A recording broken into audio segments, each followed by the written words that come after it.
Hello student, it's me Anant here. In this lecture I am explaining the first chapter of your English book, The Coromandel Fisher, which is written by one and only the famous poet of India named Sarojini Naidu, and she is also called the Nightingale of India. इस lecture में मैं आपके English book का पहला chapter Coromandel Fisher start करने जा रहा हूँ, जो कि फेमस पोएट है इंडिया की सरोजनी नायडू, उनके द्वारा ये पोएम लिखा गया है। इन्हें नाइटिंगेल ऑफ इंडिया भी कहा जाता है। So let's start the chapter. Rise brothers rise, the wakening skies pray to the morning light, the wind lies asleep in the arms of the dawn, like a child that has cried all night। जैसा कि ये poem केवल fishers के बारे में ही बताया जाता है, उनके जर्नी को डिस्क्राइब करता है कि कैसे वो अर्ली मॉर्निंग उठते हैं और वो सी की ओर अपने नेट को लेके फिश पकड़ने के लिए कैसे वो सी में जाते हैं, और वो फिर अब एकदम means at least at the night ही come back from the sea. So this poem describe the journey of a fisher into the sea. ये पोएम जो है ये एक फिशर्स के जर्नी को डिस्क्राइब करता है कि कैसे वो ओशियंस में जाते हैं, वहाँ से फिश को गैदर करके कैसे वो रिटर्न अपने तट पर अपने घर पे वो कैसे लौटते हैं। So first line, rise brother rise, the wakening skies. उठो मेरे भाइयों उठो, द वेकनिंग स्काइज, सुबह हो चुकी है।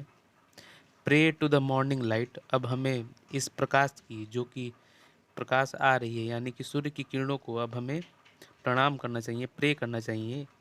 The wind lies asleep in the arms of the dawn, और जो कि विंड, जो कि हवा थी, जो बहुत तेज़ हवा रात भर चली है, in the arms of the dawn, अब वो भी सो चुकी है। जो हवा रात भर तूफान रात भर चली है, वो तूफान अब शांत हो चुकी है।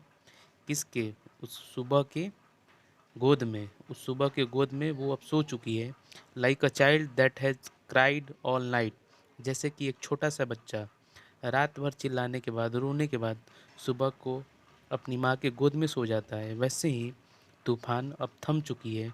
अब एक शांत सुबह हो चुकी है। अब हमें अपने नेट को गैदर करना चाहिए, अपने नेट को लेना चाहिए और हमें ओशियंस के लिए फिशिंग के लिए निकलना चाहिए। Then next line, come let us gather our net from the shore and set our catamarans free. So come let us gather our net, अब हमें अपने नेट को इकट्ठा करना चाहिए, एक जगह कर लेना चाहिए। फ्रॉम द शोर, शोर से यानी किनारे से, उस समुद्र के तट से हमारे अब नेट को इकट्ठा करना चाहिए। And set our catamarans free, catamarans is a kind of a tool which which is which is hull by two sided, यानी कि एक एक टूल होता है जिसके द्वारा नाव को शोर पे बांध के रखा जाता है। तो वो पोएट कहते हैं कि अब इस कैटमरन्स को हमें फ्री करना चाहिए, जिससे कि नाव हमारी अब ओशियंस में चलने के लिए तैयार हो जाए। To capture the leaping wealth of tide, और किस लिए? For what? To capture the leaping, leaping means छुपी हुई, खजाना जो है, जो खजाना छुपी हुई है इस ओशियन में, टू कैप्चर, उसे पाने के लिए अब हमें निकलना चाहिए इस ओशियन में। For we are the son of the sea, और नेक्स्ट लाइन में बताती हैं क्या कि क्यों? क्योंकि फिशर जो हैं वो अपने आप को क्या मानते हैं कि हम ही इस सन के, इस सी के हम सन हैं, बेटे हैं। नो लॉन्गर डिले लेटस हास्टन वे, हमें अब थोड़ा भी डिले नहीं करना चाहिए, हमें तुरंत ही निकल जाना चाहिए ओशियंस में।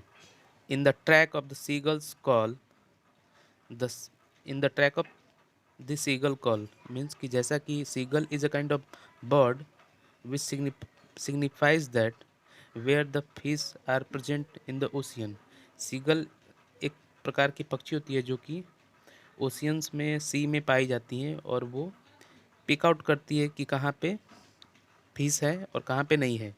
तो इसलिए फिशर्स कहते हैं कि हमें उसके फुटप्रिंट को फॉलो करना चाहिए, ताकि हम लोग फिश को पकड़ सके कि कहाँ पे फिश ज़्यादा है।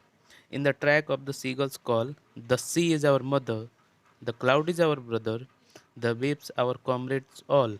अब आगे कहते हैं कि सी, जो ये सी है वो हमारी माता है क्योंकि मुझे खाना देती है। The cloud is our brother, ये मुझे हेल्प करते हैं कि किधर हमें जाना है। Then also wave to our comrades, और ये हमारे सपाटी हैं। कॉमरेड्स, वेव्स क्या हैं, तरंगे क्या हैं, लहरें क्या हैं, हमारे सपाटी हैं क्योंकि ये हमारे साथ साथ चलते हैं। What through we toss at the full of the sun, where the hand of the sea god drives. He who holds the storm by the hair will hide it in his breast our lives. So what through we toss at the fall of the sun.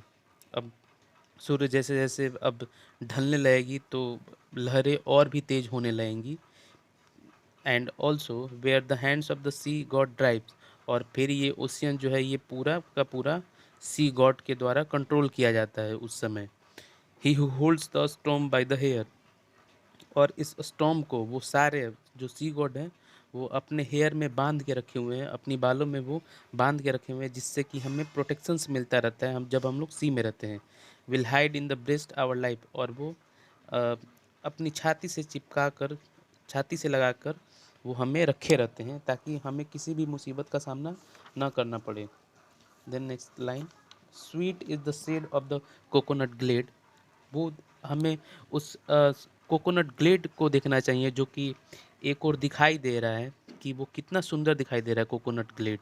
And also the scent of the mango grove, और ये कितना खुशबूदार लग रहा है, जो mango trees जो हैं वो दिखाई दे रहे हैं, वो कितना अच्छा लग रहा है देखने में। And sweet are the sands at the full o' moon, और जब आप रात में चंद्रमा की, चांद की किरणों को जब आप सैंड पे, बालू पे पड़ते देखेंगे, कोर पे, तो वो बहुत शाइनिंग करता है। तो वो इन सब चीज़ों को पोएट बताती हैं कि वो बहुत अच्छा लगता है देखने में, इन सब, ये सब सारी चीज़ें। With the sound of the voice we love, और जो जो हवाओं की जो स्लो साउंड होती हैं वो भी सुनने में बहुत अच्छी लगती है। At the evening at the night but sweeter so brother the किस ऑफ द स्प्रे, लेकिन और स्वीटर क्या है, यानी कि उससे ज़्यादा अच्छा क्या लगता है कि जो झाग बनती है ओशियंस में, स्प्रे फोम जो बनता है वो और भी ज़्यादा अच्छा लगता है। And the dance of the wild foam Glee, और कैसे जो फोम फोम होता है वो कैसे डांस करता है from one side to another side, when जब एक बोट ओशियंस में ट्रेवल करती है तो कैसे उस बोट के चारों ओर वाइट फोम्स बनते हैं। Row brothers row to the blue of the words where the low sky meets with the sea। अब क्योंकि अब शाम होने वाली है तो अब फिशर्स कहते हैं कि अब हमें वापस अपने तट की ओर चलना चाहिए। क्यों? Where the blue of the words, row to the blue of the verge, हमें अब अपने नाव को उस ब्लू वर्ज के पास, वर्ज मीन्स किनारे के पास लेके चलना चाहिए, जहाँ पे where the low sky meets with the sea, जहाँ पे स्काई यानी आकाश जो है वो सी से मिलता हो। तो वो आकाश और सी दोनों एक समान कहाँ पे मिलता है? तो जब आप ओशियंस में होंगे तो वो दिखाई देगा कि एक कोई पॉइंट है जहाँ पे ये दोनों मिलते हैं। तो इसका मतलब that is mean that we have to go to the surface, हमें तट पे पहुंचना होगा जल्द से जल्द ताकि हम सुरक्षित हो सकें। क्यों? क्योंकि at night the ocean became very stormy, और बहुत ज़्यादा स्टॉर्मी हो जाती है रात में ओशियन, इसलिए अब हमें कम बैक हो लेना चाहिए तट पे। Hope you will enjoy it. Thank you.